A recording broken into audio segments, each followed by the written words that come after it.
जी आज हम लोग बात करेंगे ये जो एमॉर्फिक ठोस है और क्रिस्टलाइन ठोस है उसके बारे में हम लोग बात करेंगे। ये किताब है बेटा, उन्होंने जो लिखा हुआ है ना, उन्होंने एक पैराग्राफ लिखा हुआ है, वो आपने नहीं लिखना।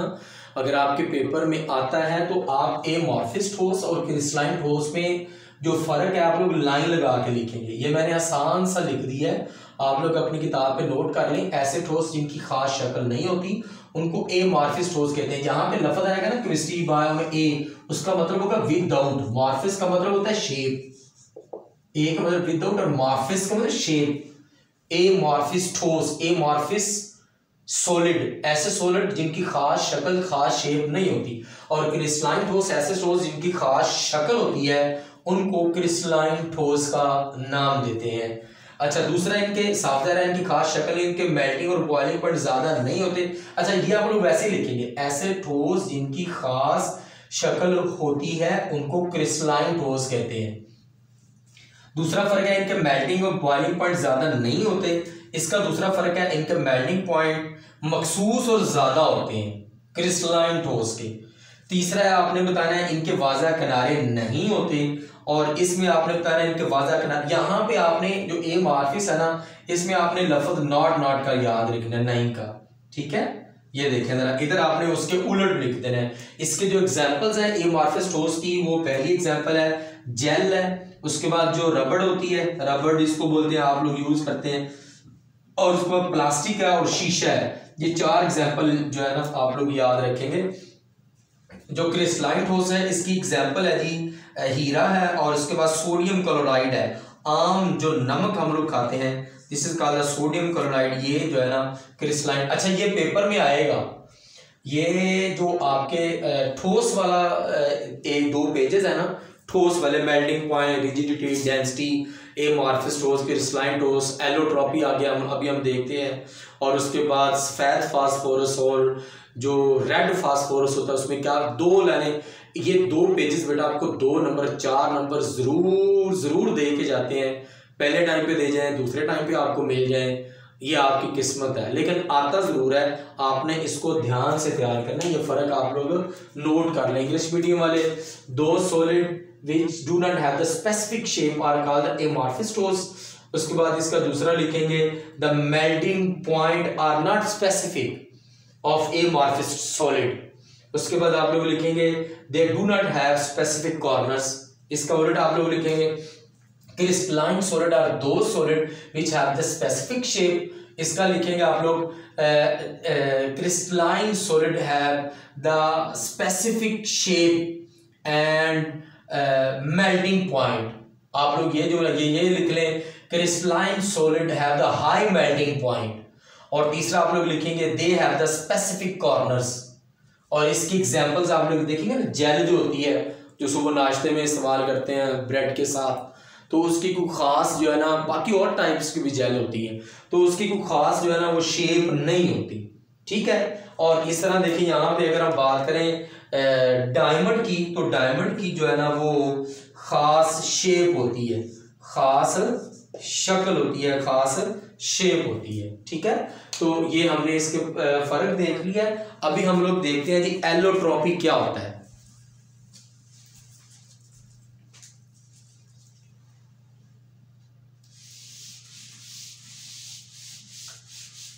जब कोई एलिमेंट एक से ज्यादा, अच्छा आपने सुना हुआ है वो बहरूपिया, इस तरह का लफ्ज को सुना है आपने? वो जो एक बंदा होता है वो अपने आप को कलर वगैरह लगा के और अपने आप को चेंज करके जो है ना वो बच्चों को ईद पे या इस तरह से, इस तरह के जो मौके होते हैं ना, डराता है वो, तो बच्चे उससे डरते हैं। तो उसने क्या किया होता है, अपनी जो फिजिकल अपीयरेंस है उसको चेंज किया होता है, एलोट्रॉपी। ठीक है, एलोट्रॉपी। जब कोई एलिमेंट एक से ज्यादा, जब कोई एलिमेंट एक से ज्यादा अपने तभी हालतों में पाया जाए, उसकी जो फिजिकल जो आपको नजर है तभी हालतों में, एक से ज्यादा तभी हालतों में पाया जाए, this is called the allotropy. इसको हम लोग ना आम लफ्जों में आई थिंक हमें बताया था सर, इसको बहरूपिया भी कहते हैं। ठीक है, एलोट्रॉपी। और इसकी 2 कंडीशंस है। पहली कंडीशन वो ये कहता है, इसकी जो शराइत है, पहली वो ये कहता है कि जो एलोट्रॉपी है उसके लिए पहली शर्त ये है कि जो एलिमेंट है ना उसमें एटम की तादाद 2 या 2 से ज्यादा होना चाहिए। मिसाल के तौर पर हमारे पास ये ऑक्सीजन है,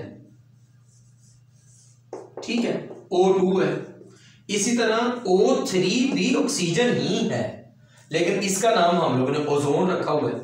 ये बात आपने ज़हन में रखनी है। इनकी तभी जो हालतें होती है ना वो मुख्तलिफ होती हैं, लेकिन इनकी कीमियाई खसूसियात एक जैसी होती हैं।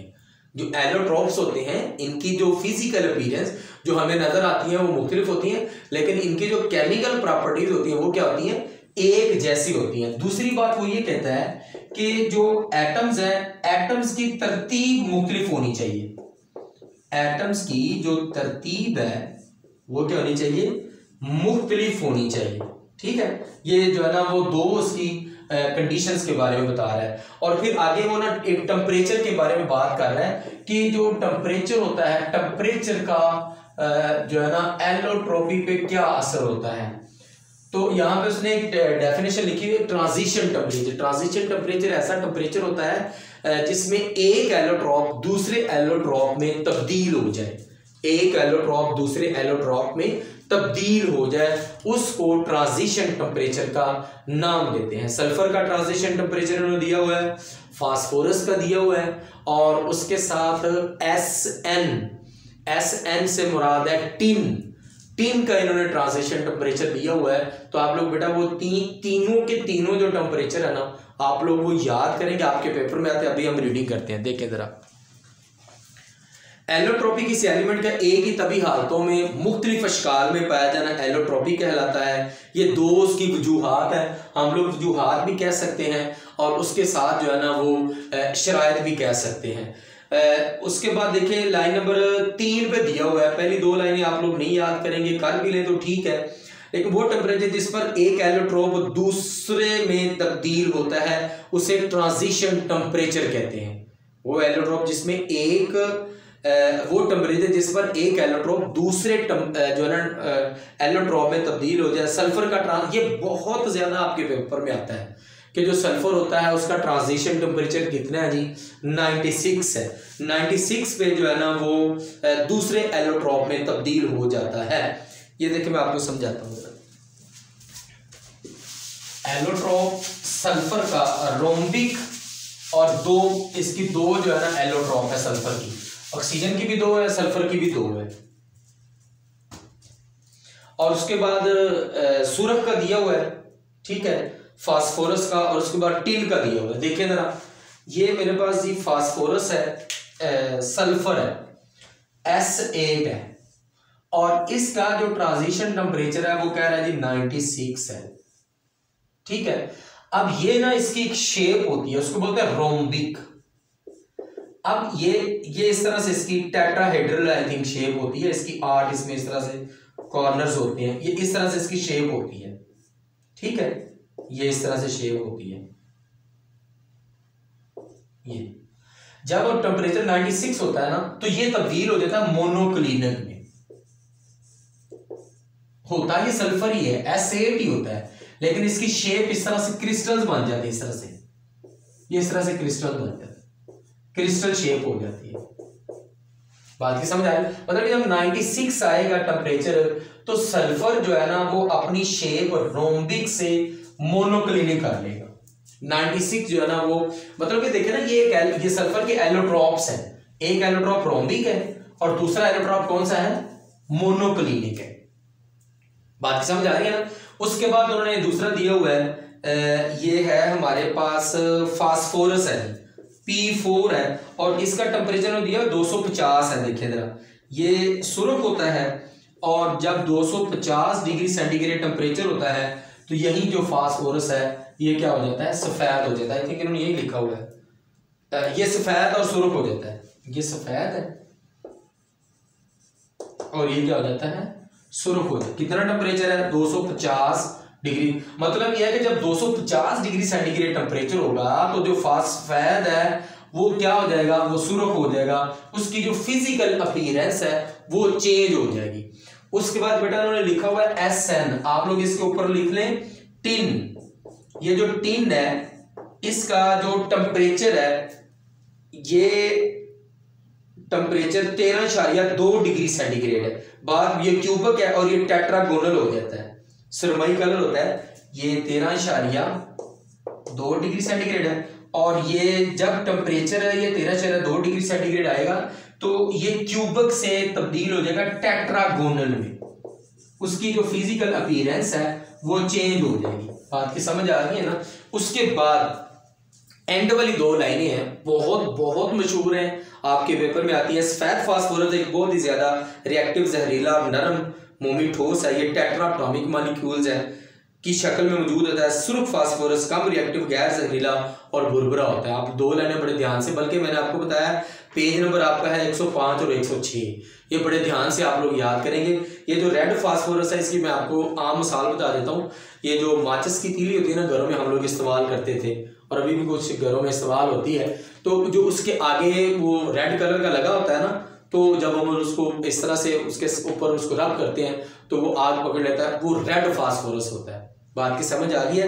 तो ये मैं 2 मिनट में दोबारा फिर इसको बेटा समराइज कर रहा हूँ। आज के लेक्चर को ध्यान से बात सुन लें जरा। सबसे ठोस की जो अकसाम है उनके बारे में हमने बात करी है। एमार्फिस ठोस और उसके बाद क्रिस्टलाइन ठोस। एमार्फिस एक का मतलब होता है विदाउट। एमार्फिस ठोस ऐसे ठोस जिनकी खास शक्ल नहीं होती। क्रिस्टलाइन ठोस ऐसे ठोस जिनकी खास शक्ल होती है। एमार्फिस ठोस ऐसे ठोस होते हैं जिनका मेल्टिंग पॉइंट कुछ ज्यादा नहीं होता। क्रिस्टलाइन ठोस का जो मेल्टिंग पॉइंट होता है वो ज्यादा होता है। एमार्फिस ठोस होते हैं उनका कोई कॉर्नर नहीं होता। मिसाल के तौर पर जो जेल होती है। क्रिस्टलाइन ठोस जो होते हैं ना उनके खास किनारे होते हैं। मिसाल के तौर पर जो डायमंड है और जो सोडियम क्लोराइड है वो क्रिस्टलाइन ठोस की मिसालें हैं। आपने मिसालें ध्यान से करनी है, जिन्होंने नंबर लेने हैं ज्यादा वो मिसालों में पूछेगा मंदरजा जाल में से कौन सा क्रिस्टलाइन ठोस है। सोडियम क्लोराइड, जेल, उसके बाद शीशा, प्लास्टिक, तो आपने सोडियम क्लोराइड पे टिक लगानी है। उसके बाद हमने देखा एलोट्रॉप, मतलब कि एलोट्रॉप जब कोई मॉलिक्यूल एक से ज्यादा तभी हालतों में पाया जाए उसको एलोट्रॉपी का नाम देते हैं। इसको बहरूपिया का नाम भी कहते हैं जी। और इसके लिए 2 वजूहात है, 2 शराइत है। पहली बात यह है कि जो एलोट्रॉप होता है किसी भी मॉलिक्यूल के लिए एलोट्रॉप को जाहिर करने के लिए एटम की तादाद ज्यादा होनी चाहिए। और उसके बाद जो एटम्स की तरतीब है, यह आपने याद रखना है, एटम की जो तरतीब है वो जो है ना उसमें मुख्तलिफ होनी चाहिए। और उसके बाद उन्होंने दिया जी ट्रांजिशन टेम्परेचर है। ट्रांजिशन टेम्परेचर मैंने आपको बताया ऐसा टेम्परेचर होता है जिसपे एक एलोट्रॉप दूसरे एलोट्रॉप में तब्दील हो जाए। मिसाल के तौर पर सल्फर का जो ट्रांजिशन टेम्परेचर है 96 डिग्री सेंटीग्रेड है। इसी तरह जो फास्फोरस है, फास्फोरस का जो ट्रांजिशन टेम्परेचर है 250 डिग्री सेंटीग्रेड है। और उसके बाद जो टिन है, टिन की जो अलामत है दिस इज